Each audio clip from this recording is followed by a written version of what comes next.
Okay, so I was getting some questions from patrons recently, and I thought I'd stop in and do a live stream and just kind of talk about some of the subjects they were bringing up. So if you're following me on Patreon and you've been asking questions about stuff in the comments, this is going to be, hopefully I'm going to get to several of them today, but then, we'll see what happens as far as time goes.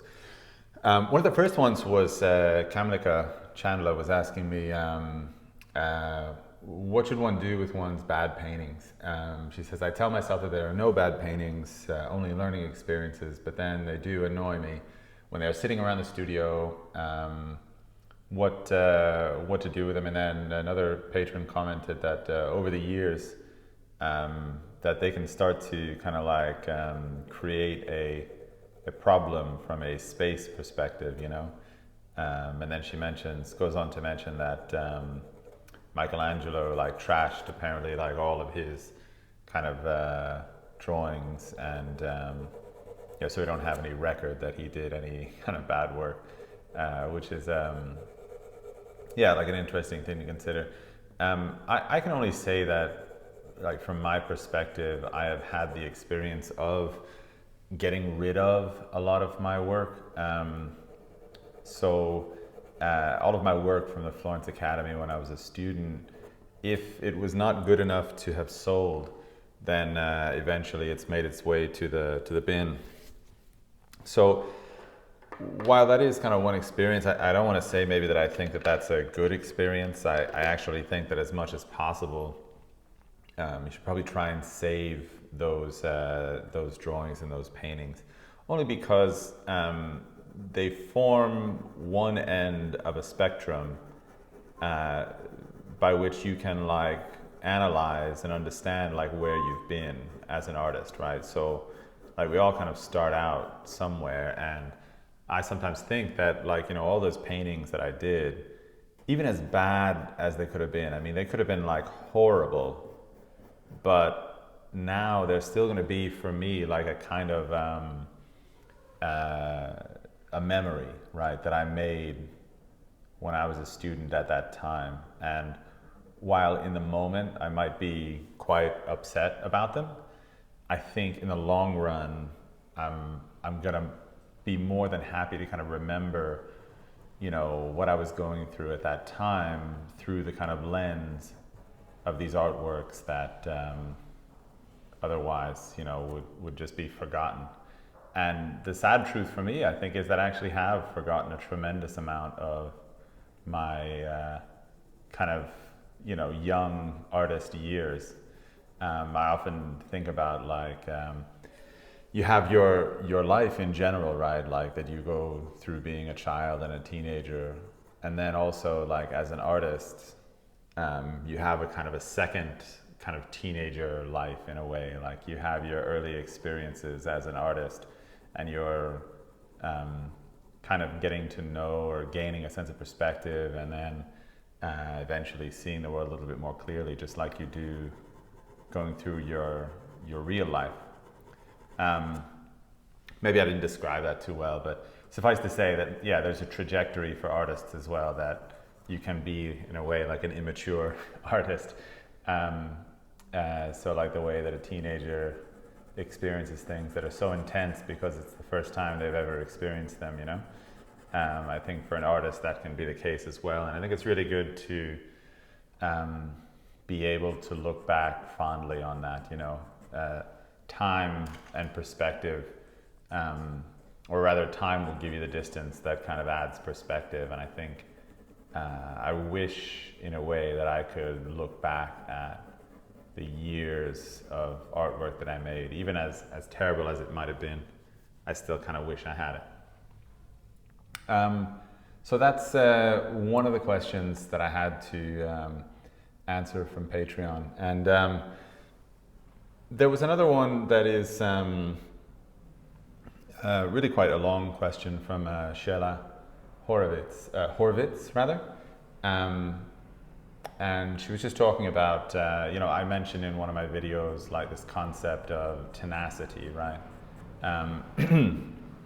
Which I've stated, and I kind of believe in a way that for an artist, or someone like aspiring to be an artist, that tenacity might be in fact like the most important kind of aspect to your personality, or at least it is a thing that without which it's incredibly difficult to kind of succeed as an artist, because really so much of your experience will be a mixed one.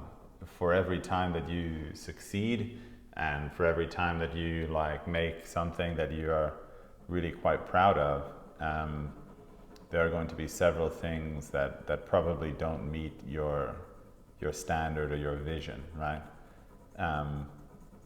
And so the capacity to see that and certainly to feel it, it's not that because you're tenacious that you cease to like feel the power of that shortcoming.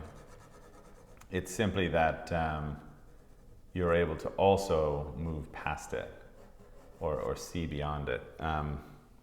And so in that sense, tenacity for me has been, I think, the thing that without which I don't know what I would be really doing as an artist, if I allowed those discouraging experiences to win, I guess, in a way. So this is maybe just a bit about tenacity. Also, yes, there was another patron who was asking a question, and this one is maybe significant, but also it needs to kind of be talked about. Like sometimes I like to kind of answer the questions in live streams. I think it's a little bit easier to kind of talk about a subject than it is to type about a subject. But the question was about, like, during some of my tutorial videos, right, I'll be kind of switching pencils quite rapidly. So I'll start out with this, and maybe I move on to some wooden pencils, and then another pencil after that, and so on and so on and so on. And this patron was asking me, like, what pencil was I using when? And while sure, like, it could be in some way informative to know what pencil I was using at the moment, but I think that is more incidental. I tend to switch between pencils with an intuitive decision making that takes place. So it's not that I use an H for this and a B for this. It's more what I'm trying to do with the pencil that informs what I do or what I choose in terms of the pencil. So for instance, if I'm kind of filling in value, I'm going to be using a lot softer pencils. So this is like a 2B, right? But to the same extent, right? So like if I wanted actually to fill in some of the little gaps in between the darker ridges that I laid down with a 2B, maybe I'm going to switch to a 3H. It's a little bit harder, stays sharper longer, and so the point that I have on it gets a little bit more into the paper. Similarly, right, I might use certainly like a 3H, in an area like this to create values because they're on such a light plane. But at the same time, if I want to like fill a little bit of value there, that maybe later I'm going to run a bristle brush over just to smooth out a little bit, I might use that 2B again.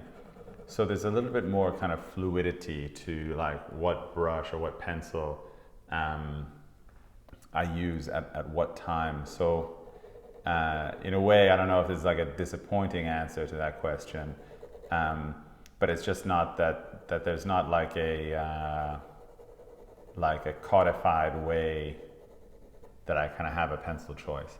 I think understanding maybe like what the pencils do, or what they tend to do on their own, is probably the best way to inform your judgment about like what you're going to use when and where. So just understand, like if you're trying to make a really super fine dark line, I might switch to my 0.3 millimeter B pencil, right? Like that's going to definitely facilitate, the kind of line that I would want at this contour. Whereas if I'm, like filling in value in a large area, again, it's going to be like a 0.7 millimeter 2B pencil. And if I'm, wanting to make like some of these marks that I'm making out here, even then, like I'll switch to something like even a stick of kind of hard charcoal, right? So yeah, there's a lot of different like kind of permutations to, pencil usage, all of which are kind of predicated upon kind of understanding what the material tends to do. And that comes a little bit with experience as well, because, I could tell you that I use a 0.3 millimeter 2H pencil to do, I don't know, like a really light contour line. But let's say that you have like a very heavy hand, or you're using a different kind of paper, or there's several different things that could affect how I would use that tool to achieve that end. I will mention here though, a dozen people have asked what kind of paper I'm using. It's just Stonehenge paper. It's pretty easy to find. It's made by a company called Legion. Up until recently, I thought it'd be available pretty much worldwide, but I have a patron in Spain who was telling me that she can't find it there. So in that case, Canson makes some pretty good drawing papers as well. All right, so just also so you know, this drawing here is a portrait that I'm filming a tutorial of that will be released in July on my Patreon page. If everybody watching here, if you're interested in tutorial videos like drawings like this, and oil paintings for that matter as well, they're all available on my Patreon page. The link is in my bio, and it's actually like incredibly affordable. So for those of you like around the world, whether it's not like an institute or an academy that is near you, this is a kind of learning experience that you can take really anywhere in the world. So if that kind of thing is what you're interested in, it's available, and you can check the link in my bio. Or if you just like to hang out and watch me draw here, that's all right too. I think I have probably a few more Patreon questions that I want to get to. It's just going to take me a second to find them. Let's see what I can get here.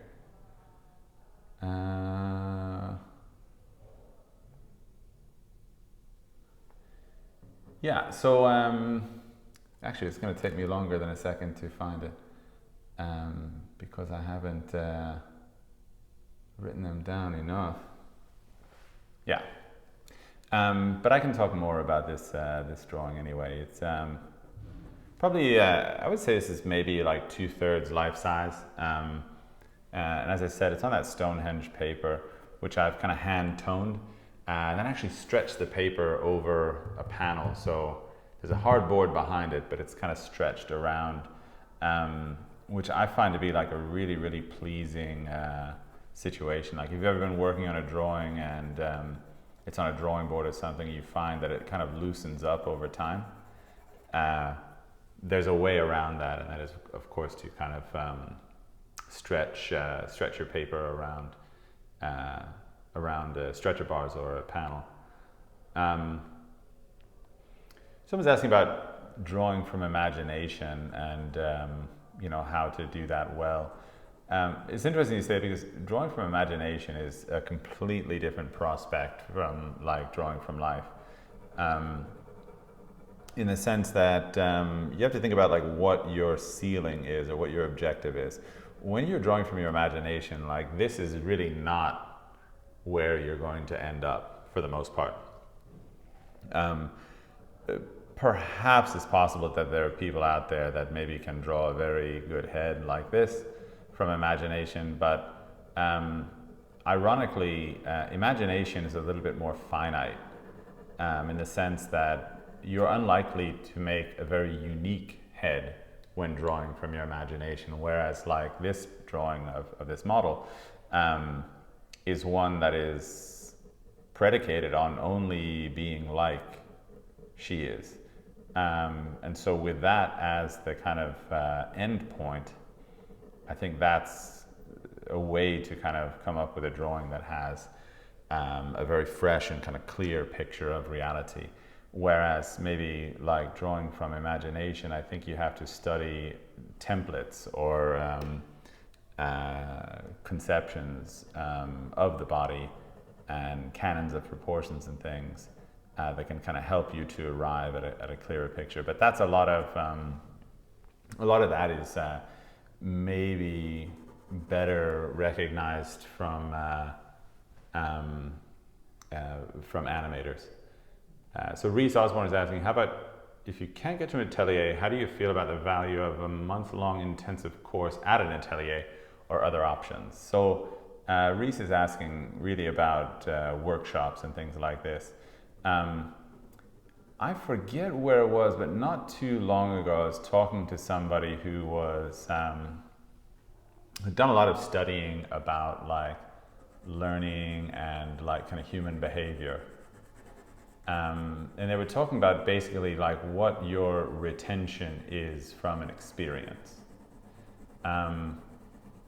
So the clearest, like the best way to create like an assimilation of knowledge, especially with, you know, an activity like this, is to make it kind of like a habitual thing, right? So like at the Florence Academy, where you study from like 9 in the morning till most of the times like 7 o'clock at night, part of what you're doing is you're training yourself to have a habit of drawing well and working hard through repetition over 3 years.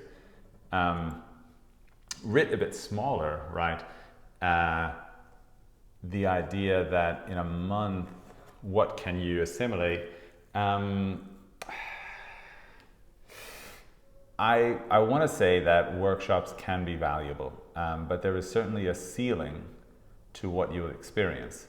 And then you have to weigh what that experience will give you versus how much that experience costs you.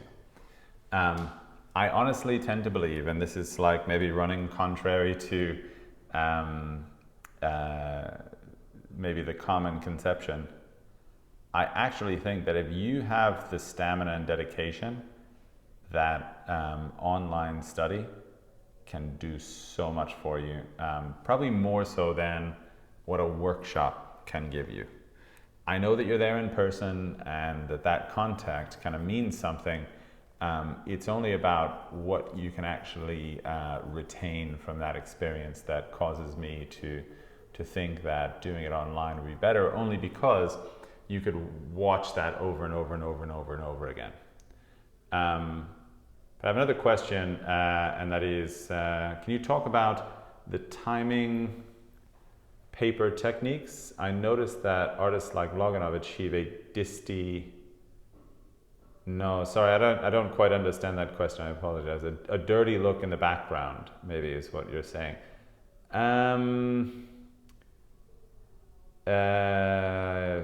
Toning the paper is what you're asking about. Toning the paper certainly is something that can be talked about, but I think that actually probably it's more of just a technical issue. It's not really like a conceptual thing.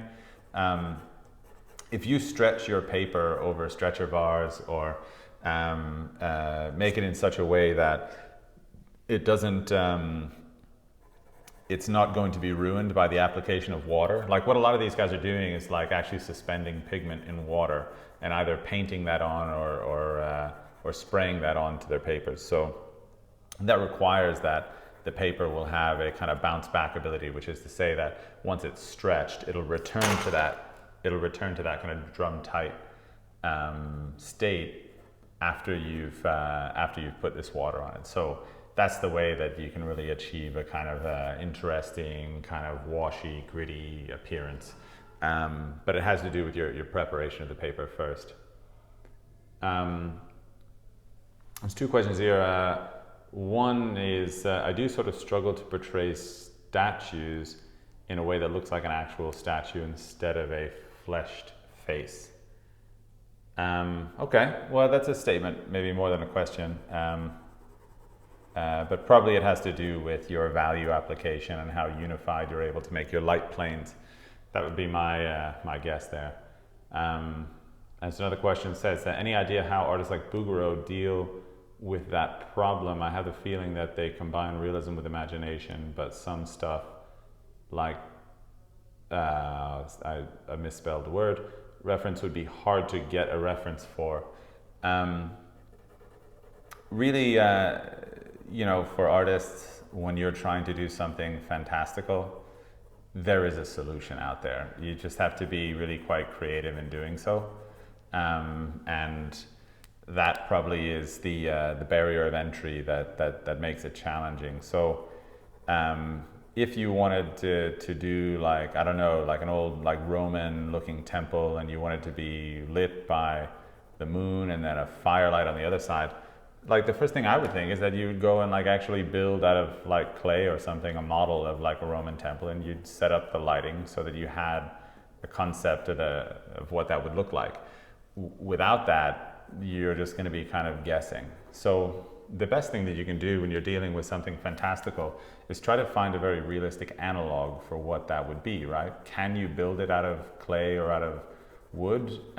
If so, and it's really important that you get it the way that it should be, well then you need to like kind of commit to that and build it and then light it in the way that you want it. After that, you'd be able to make it, in a sense, quite perfect. It's just, of course, that's like a lot of, that's a lot of work.